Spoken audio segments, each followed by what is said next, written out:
So I'm hoping what I talk about today is going to provide you with another tool as you try to embrace a more ecosystem-based approach in working with this fantastic river that we've got.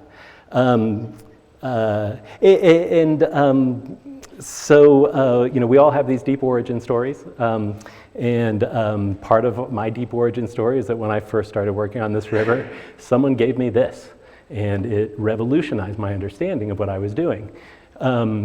This was also at the time, as some folks have mentioned, there used to be something called the Bosque Initiative, which was a really exciting gathering of people to first talk about the river as an ecosystem. And I'm reminded by a lot of these talks of the chair of the Bosque Initiative was a historian, a writer named Bill DeBuise, who I'm sure a lot of you are familiar with. And Bill wrote a really important essay for us called the Rio Grande, recognizing that this great river has now been confined by law to 600 feet across, right?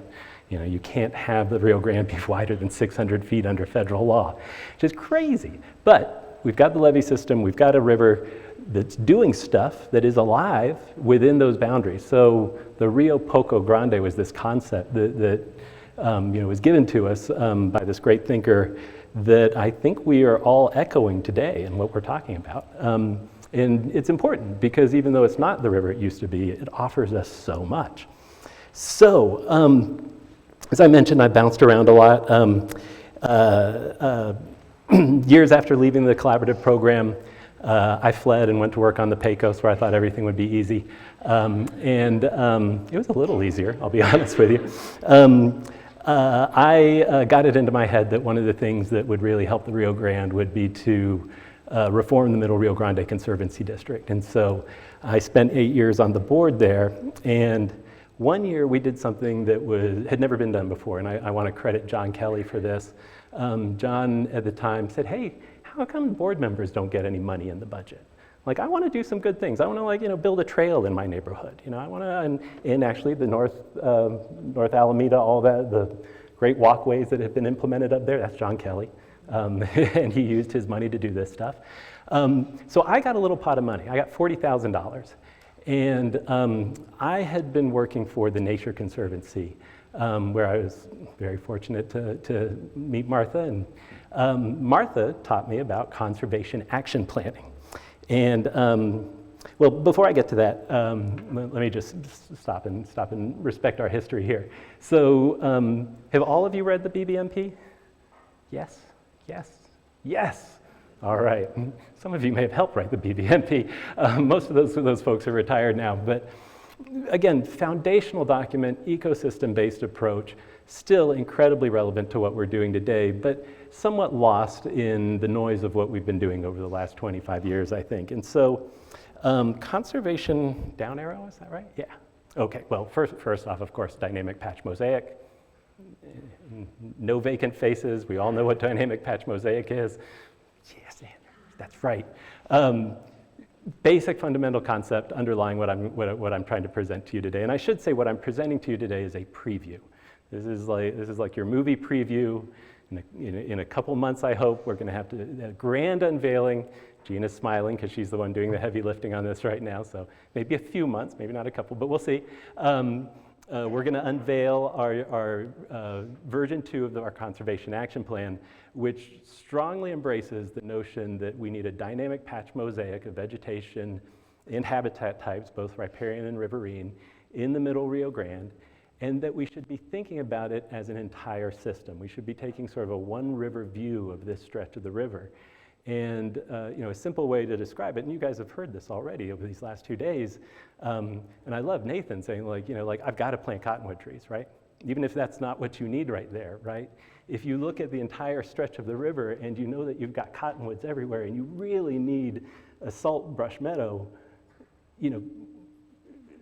it may not be the sexiest thing to do, but if we are all thinking together about the entire stretch of the river, then we have a justification to go back to our funders and say, sorry, we've got enough cottonwoods, that's not gonna help. We need salt grasses here. We don't have enough salt grasses throughout the entire system. We have a desired future condition of having X% of salt grasses. Help us out doing that, right? So that's part of the mentality that underlies this conservation action plan. So we did use that little $40,000, and we worked really hard with a lot of partners. At the time, we engaged Esty at Natural Heritage, smartest thing we could have done, and we got help from Colorado Natural Heritage, Lee Grinnell and Renee Rondeau, to help us with the conservation action planning process. And so this is available online. It's an incredibly useful document as it is. The update will be even more riveting. So conservation action planning is actually a process that is used worldwide.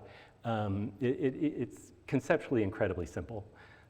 Identify a target you want to conserve, identify what's threatening that target, figure out your indicators and criteria that will help you understand the threats to your target, do something about it, watch, reevaluate, start all over, right? Pretty simple process. Underlying it though, because conservation action planning is actually, well, the origin story here is that there were big funders giving lots of money to World Wildlife Fund and the Nature Conservancy, and they were saying, hey, show us that our money is paying off. Show us that we're getting return on our dollars. Give us some kind of metrics document. And so they developed conservation action planning, the Conservation Measures Partnership. The underlying standards are referred to as the open standards for the practice of conservation. Some of you may be familiar with the Marathi platforms that underlie a lot of the graphs you're going to see here. So there's deep thinking underneath this very sort of simple stuff I'm going to show you. And what's cool about conservation action planning is that it's often largely based on bringing together a lot of smart people. So instead of just being driven by us reading papers, it's driven also by people with deep intuitive knowledge about the things we're trying to protect. And that's where we really got lucky in this process. So they do it a lot everywhere. Martha did an incredible one for the Gila River that's been really important. I got really lucky. I got to lead a conservation action planning process up on the San Juan River, which was really cool. I learned a lot. Didn't know about the hanging gardens of the San Juan. That was really magical for me. And they've been using it to a certain degree up there. So as I mentioned, we had a whole lot of partners on this, and I want to apologize about this slide. So my slide presentation was due last Friday. I was finishing it this Monday afternoon, looking at the email telling me I had to send it. I was running out of time. There are 25 people named up on here. Going back through my email lists since I put up this slide, there are well more than 40 of you who have contributed to this process. Almost all entirely volunteer work. So some of you who, Mr. Scissor, is that right? Yeah, I don't think we've met before. You were in my email list, and I saw your presentation yesterday, and I was like, I know this guy from somewhere, right? Yeah, you helped with this. I didn't know that, you contributed in some way. So, but we have had some really, really heavy lifters on this. Yasmin has been a huge part of this. Esty has been an amazingly huge part of this. Some of you may remember a student named Jonathan Tyrell. Jonathan worked for us at the Utton Center and did a huge amount of heavy lifting on this. And I'm just scratching the surface. I mean, there's been so much contributed to this. Kathy Grinnell, all sorts of folks. Grace, has done so much with this. It's been a real leader on this stuff. And again, I'm very, very grateful that you all contributed your knowledge to what we hope to give back to you as a tool here. So I wish I could stay on this slide forever and have it fully fleshed out, but so again, thank you, but I also apologize. So what are the targets that we chose, right? So this was, this is sort of the hardest part. Identifying your targets so that they make sense for trying to help the valley as a whole. So picture by Rin Terra, copyright. One of our targets, riparian and wetland vegetation communities. Okay, so as I mentioned, we identify our targets, and then we look for indicators and figure out how to evaluate those indicators. So this is what that looks like. These are kind of the key parts of what you're going to see in our report here. So just as an example, riparian wetland communities. Let me see if I've got a pointer.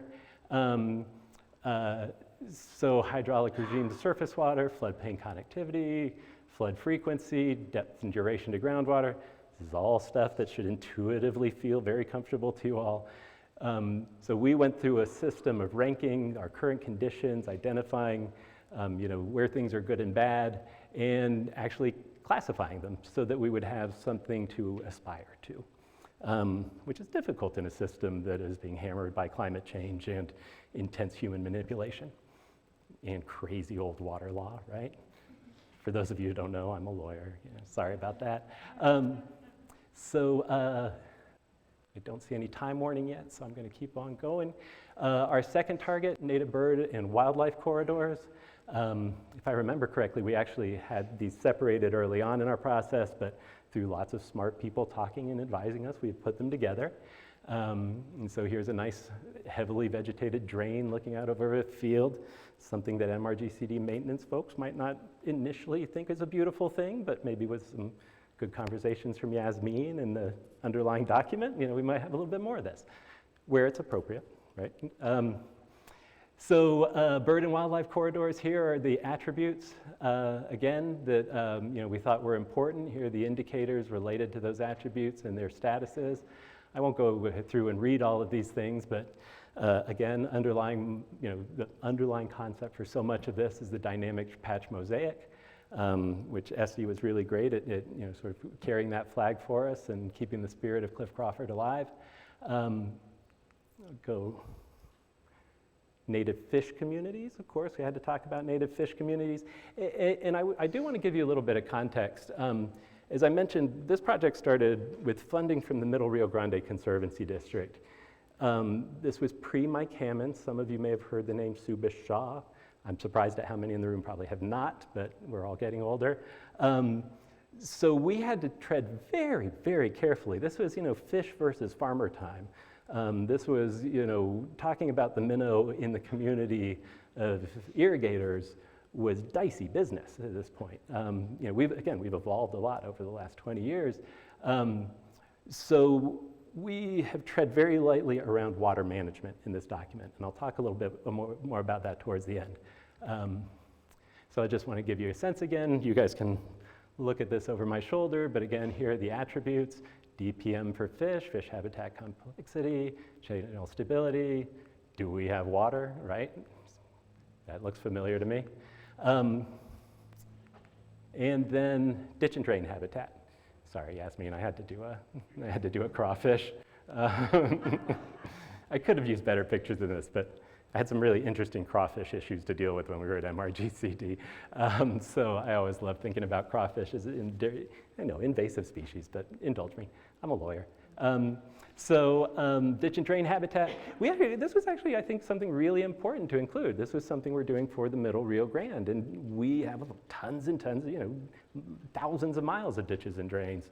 And so considering them as habitat, I think, also was something somewhat revolutionary for some of the folks at the Conservancy and certainly for a lot of our constituents. This was more of an interesting thing to explore, but again, reflects what you would want in a naturalized ecosystem, right? You've got woody vegetation, percentage of cover, we've got to get those noxious weeds out, and pollinators as well, right? So we touch upon a whole lot of stuff in here. Now, underlying these charts are these charts. So again, we've been talking about our indicators. Here's an example of one indicator, percentage of perennial vegetation cover. So what's underneath that? We created our status summary tables, had lots of discussion about what these statuses would mean. So, very good, 75% perennial vegetation. We rank these through lots of conversation, lots of debate amongst really smart people. And so underneath each one of these indicators, one, we define them specifically. We provide our rationale for why we've chosen these. We want this to be defensible and understandable. We have this scoring status that we've gone through, exercise for all of them. Sources and protocols, this is really something that Gina is helping us beef up right now, is to show that the underlying science, the real documentation that's out there matches what we're saying to you. Then here comes the exciting stuff. Action items and implementation. And I actually included comments there because we did try to capture sort of comments from all these discussions, and there's a lot of interesting nuances in the comments, of course. But action items and implementation, when we come out with this new version, it really is going to be our springboard for talking about action items and implementation. And we're going to give you some of that in the document. But truth be told, that really has to come from the community of water managers. That's to come from you all and others. And so we are trying to walk this careful balance of saying, like, hey, we really need to change this water management regime. Well, that's not quite our role. So instead, we're going to say, hey, this water management regime is interfering with our targets and messing with them. So maybe you guys can start thinking with us about how we can implement changes to get us to our beautiful future dynamic patch mosaic. So yeah, again, I'll just leave you with, part of the goal here is to give you all a tool, again, to think about the entire stretch of river, right? And I spent a few years working at the Interstate Stream Commission. We were doing some restoration work over on the Pecos. And we would get 10 acres and we would look at that 10 acres.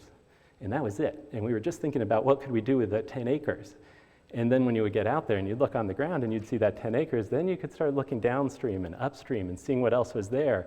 And why all of a sudden was there a square box of cottonwood sitting there on that 10 acres when you had all these other needs, all these other things you could have brought into that 10 acres. So I have really, really enjoyed working on this, and I'm really excited that we're going to have a new product for you soon. But again, this has been a real community lift. It has been so heartening, the amount of time and generosity that you all have given to this project. And so I really want you to embrace it and think of it as yours. So stand by, it's coming soon. And with that, I'll take any questions you may have.